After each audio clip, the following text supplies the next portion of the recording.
Right, so we continue discussion on this. The BRICS group of major emerging economies, as we mentioned, Brazil, Russia, India, China and South Africa, holding the 15th Heads of State and Government Summit in Johannesburg from tomorrow. Joining us now to discuss this, we're joined by Ambassador Welile Nhlapo, who served as South Africa's ambassador to the United States from 2007 to 2010, Advocate Sipho Mantula, Pan-Africanist human rights activist and researcher at the Thabo Mbeki African School of Public and International Affairs in UNISA, both joining us virtually. And here with me in the studio is Volchere Kgekwane, CEO of the National Black Business Caucus of the Black Business Council.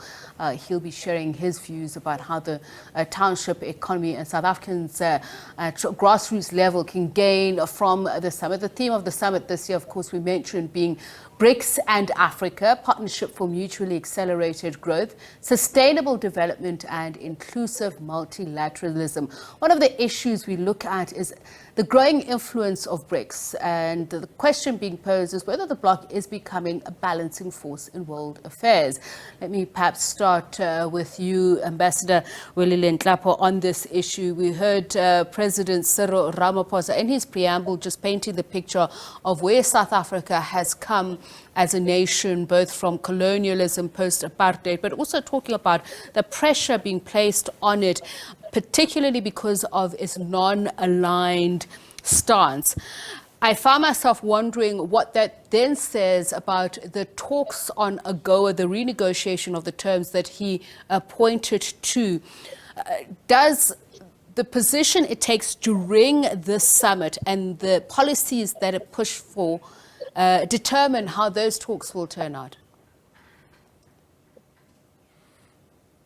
No, thank you, Sipho, and good evening to you and your viewers and, of course, the other guests on the program. I think it is a good thing that today the President took to the podium to explain and reiterate South African policy positions and the principles that underpin them, and giving a very clear background as to where we come from with this policy, where we are going, and addressing the current context of the global situation within which this foreign policy is being implemented, and pointing at the various directions in which we have been conducting this foreign policy. Now, when it comes to AGOA, indeed, he did mention, and correctly so, that we will be hosting AGOA, and then we'll be looking at some of the challenges that have been there. When I was posted to the US, what is being raised now in relation to South Africa's participation in AGOA had already started. I was the third ambassador to be subjected to that process. And we've tried to manage it, and two after me manage that thing. So it's not a new thing. The question of whether South Africa should continue to participate together with the other countries that have been allowed this special access. So there's nothing new. But what is new is the context in which the issue has now been raised, particularly by the senators that have coined and come up with a letter to the administration, to President Biden, to look at the relations between South Africa and the United States, and particularly with AGOA, in the light of the positions that we've taken in relation to the war that is taking place between Ukraine and Russia. And some of the positions that we've taken as a country, as explained by the President, as non-aligned positions that we've taken, our refusal to be pushed into taking sides, even in the debates and voting that has been taking place in these non-binding resolutions that have been pushed to the General Assembly. There's been a backlash of all the countries that have 193 that have been voting several times.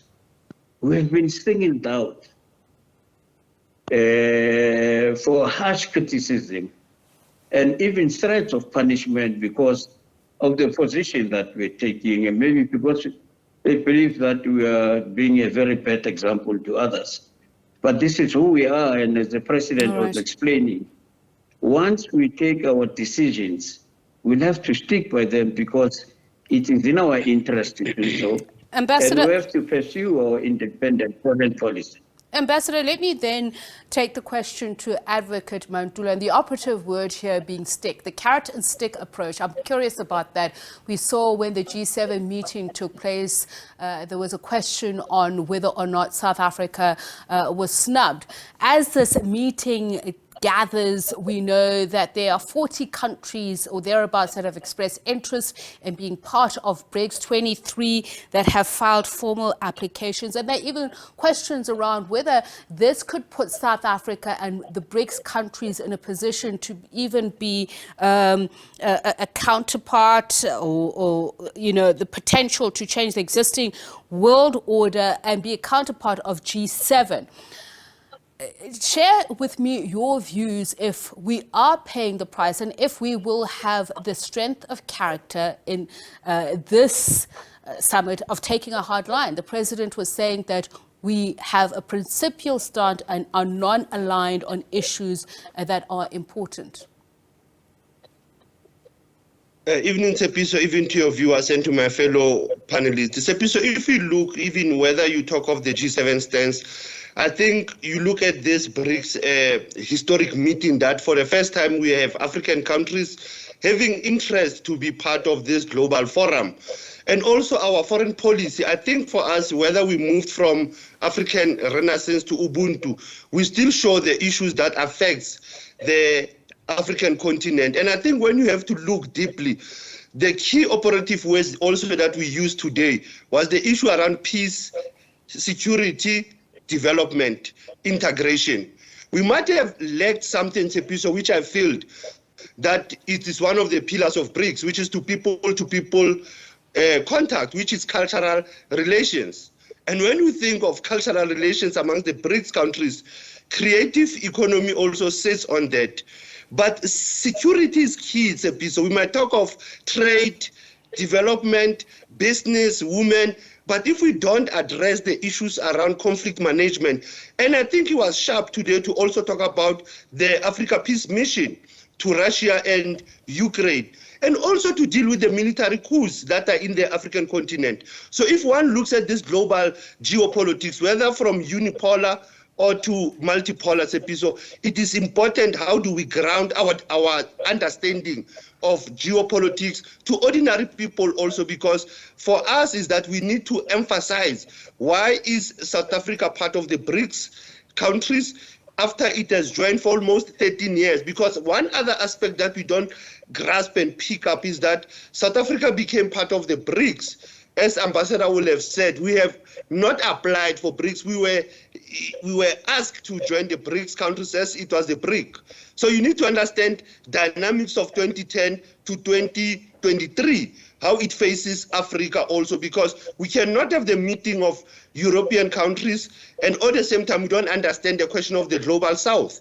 So it is important for us to also understand the struggles that are facing the global south. Expansion, it is part of it. The issues around the economy will be part of it, but I still conclude my opening remarks to say peace, security, development are the nexus and are the linking of these developmental countries. And Mr. Kgekwane, it's all very important, this issue of inclusive multilateralism, but part of this theme is about accelerated growth, sustainable development. And where we look at the numbers, for instance, the BRICS bloc, President did mention that 42% of the world's population is what it accounts for, 30% of its territory in terms of the world population, 23% of global GDP. But what do ordinary South Africans hope to get, and have they been benefiting from the BRICS partnership? We saw at the BRICS Business Council that some of those in the agricultural sector say we only enjoy 8% of the export market with the other BRICS countries, yet the import market is far bigger. Thank you. Good evening, Zepi. Ma'am, and good evening to my fellow panelists, and good evening to the viewers as well. I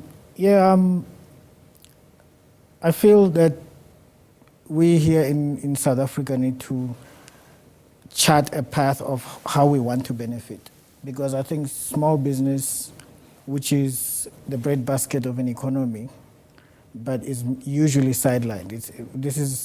What happens is a lot of the small businesses in townships, a lot of them don't even understand how it affects, how BRICS affects, whether they develop and how they develop.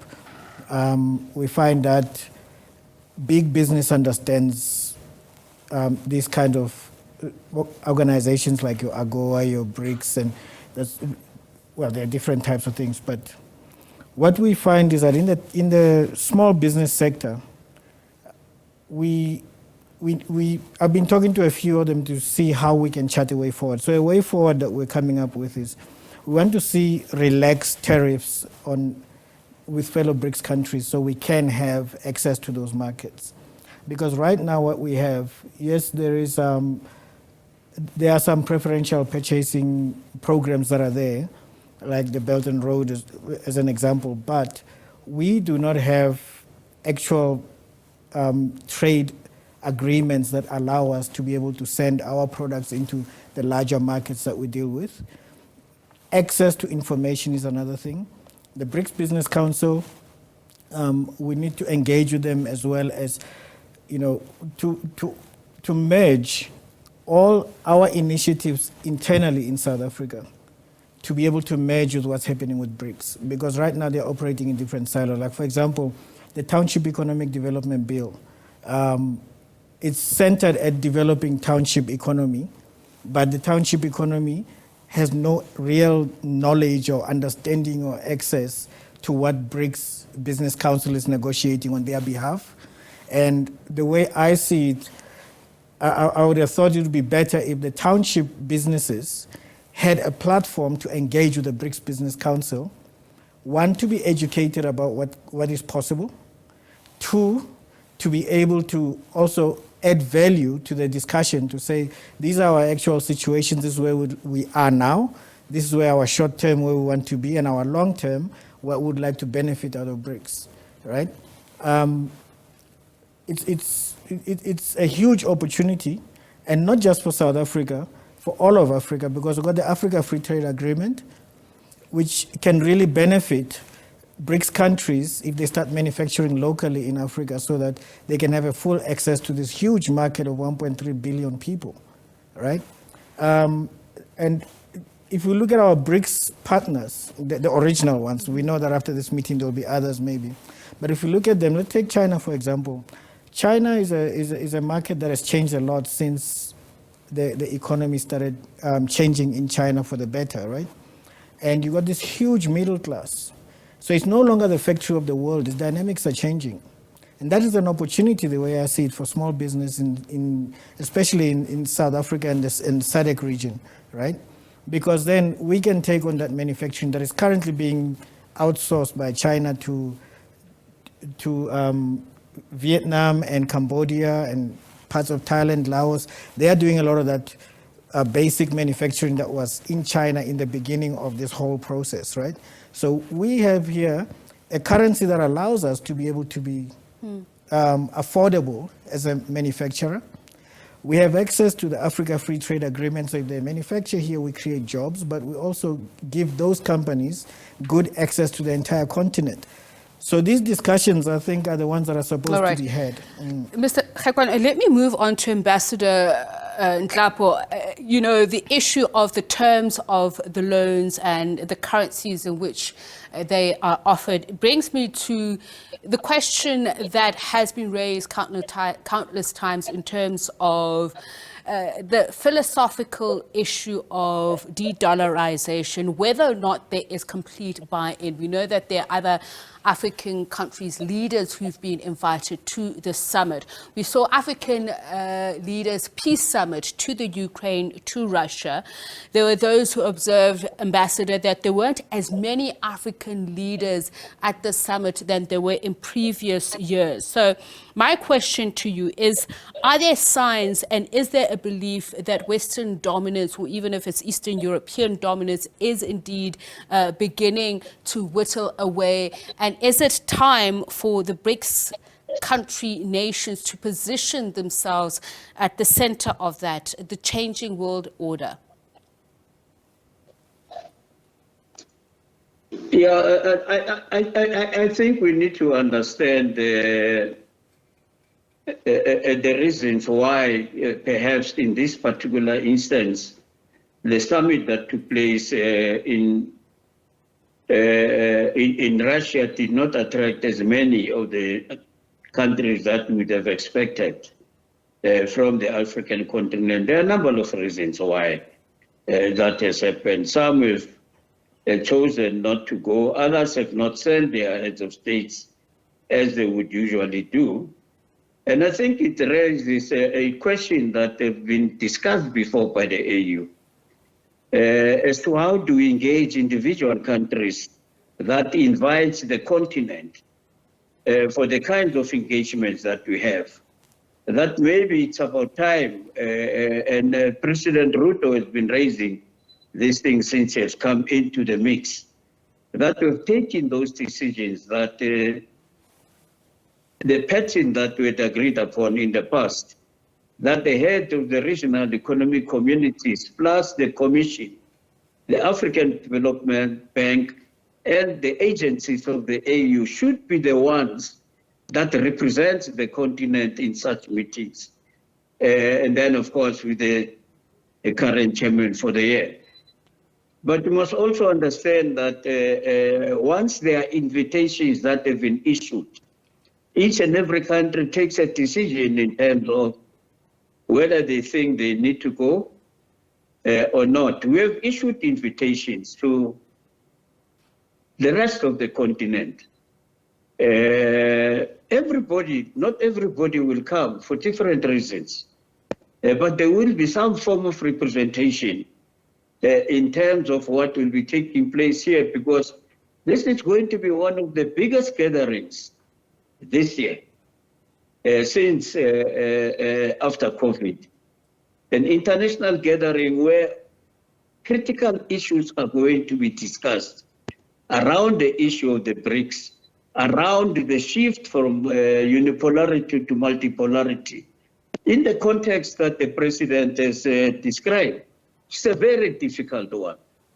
But given all of that and the attraction that and the interest that people have shown in the BRICS, that in itself is an indication that this shift is a real thing and that people want to really begin to engage and form partnerships that will be meaningful for their own development. That does not remove the question of national interest and sovereignty of states in terms of the decisions that they take on what to participate in. Let me draw Advocate Mantula then on that point, attraction to traction. So it said that BRICS plus potential participants or potential members are attractive in the sense that they'll represent a geophysically diverse group, whether it's Central Asia, Latin America, Africa, countries like Nigeria, Gabon, who want to be part of it. How much is their sphere of influence?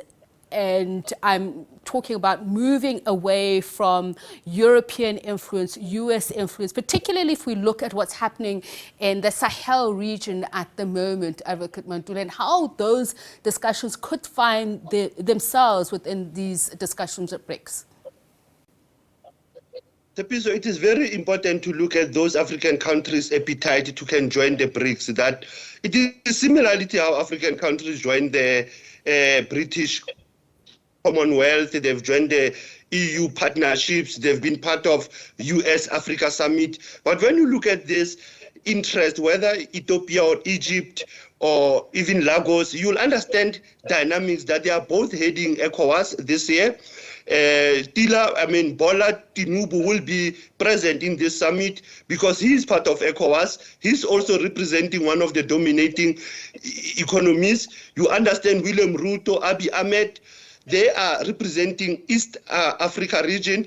Algeria also coming very sharp when you understand even dynamics of the North Africa, when you look at Algeria's role, also in the Sahel region. But when you have to understand also the geopolitics of how African countries, their contribution will be, I think it's the issue of inclusion, the issue around common beneficiation, how will they collectively benefit? And I think Ambassador was correct that even representation is very important of the regional blocs. The representation of the AU Agenda 2063 on issues of trade also, they are very important. But I still insist, Sipho, that what they are bringing these countries, it is what the summit will also look at criteria model. How are they going to be admitted as members? I don't think members will just be in. There will be a strict rules of the games that President Ramaphosa spoke about, the open rules games. And for me, I still insist, Sipho, the issue around peace and security is also critical to look at the region also, whether it's the Sahel region, whether it's West Africa, whether it's the Southern Africa. We can talk of township economy, but if you have township protest, it shows your national domestic challenges that also the BRICS countries need to take into account. So, Mr. Kgekwane, let's look at it through rose-colored glasses then. They say the potential is that if BRICS plus these members actually create an entity with a GDP of 30% larger than the United States, 50% of the global population, and they could be in control of 60% of global gas reserves. That interests me because the President mentioned some of the new development bank projects and financing. Energy is something that we're looking to get traction from the BRICS countries, given our crisis. But the finance minister, Enoch Godongwana, said South Africa needs to have more control of development financing. So if we're talking IPPs, where are the areas that we could be looking to influence at this point? As far as IPPs are concerned, I think it's a great opportunity for us as South Africa to participate in there, in our energy security, right? And on the point of the growth of BRICS as a bloc, right? That's a huge opportunity, only if we know what to do with that unity, okay? You can bring in, these are some powerful countries that are coming in, that want to come into BRICS. And like my colleague said, there will be certain criteria that they have to qualify to be part of. But once that is all sorted out, we need to have a clear plan, and we need to be an equal contributor. This BRICS, to me, comes across as the real opportunity for Africa to be represented the way Africa wants to be represented. It's a one formation where we have an influence, where we can say this is what we want. But saying this is what we want, we must be very sure that what we want is what's going to work for us, and that we're going to follow through with what we say we want. Because when you've got all these countries come together, forming this powerful bloc, and then we don't have a plan of how to utilize and implement on that, it's going to, again, leave us marginalized. And this time, it will be our doing that has left us out because we're not proactive, we're not innovative, right? When it comes to energy security, our partners, as well as us, South Africa is very advanced on a lot of things. We always say that we need help from someone, from somewhere, but we sometimes underestimate the power of Africa and the innovative capabilities of Africa, right? So, but in these partnerships, we can then create a way forward, pathway forward that's going to benefit us. And some of those implementations, like at the end of this month, we have got something, an expo that we're going to be actually introducing partners from China with South African businesses to be able to work at the Golden Bridge Expo, right? So those kind of things are implementations that we are putting into place. But as Africa, as a continent, we do need to look at, I have my own concerns about IPPs and the way they are structured here. I don't think they're assisting Eskom with anything. I don't think the model that Eskom is running on with IPPs is productive because, like I said in my previous interview, you cannot have Eskom being the sole purchaser of an IPP's produced energy. That is the first problem that you are facing because now Eskom is obliged to purchase something and resell it. And Eskom has its own production capacity. So Eskom should be producing and utilizing the grid once the grid is separated from Eskom. Yeah. So energy security needs us in South Africa here because that one is we have a South African issue with energy, but all of Africa has got an energy issue. Okay. So we need to find solutions that work and then work with our partners in BRICS to actually bring that to life. I'm going to stop you there because I'm going to come back and give you a minute as well. I'm going to give you all of you a minute to briefly just share your thoughts on what is ahead, potential challenges. A minute, please, Ambassador Welile Nhlapo, your thoughts on the upcoming meeting, areas of low-hanging fruit, but also potential disagreements. Well, disagreements will be there, but the fact that there's been sectoral engagements already, we know where the challenges are, we know where the areas of disagreement will arise, and these are the issues that will be placed in front of the leaders if you look at the agenda. And they'll have to pronounce themselves in terms of the recommendations that have been made, and that will be inform the ongoing processes of engagement, because this is a process and that all these steps that have been taken since the formation of the BRICS, you can see that there's progress. Institutions are emerging. There's engagement that is taking place, and we've had these meetings. The follow-up would be a very important thing because implementation is key. And we have to mobilize all our people, all our institutions to participate and benefit from it. Advocate Mantula, let's hear from you where you believe there will be convergence and possible disagreements. I think one of the areas will be around the issue around the new bank, how to assist many countries that are busy dealing with those challenges that our colleagues have raised on the energy sector. I think the low-hanging fruit is the means of cultural relations, the people to people.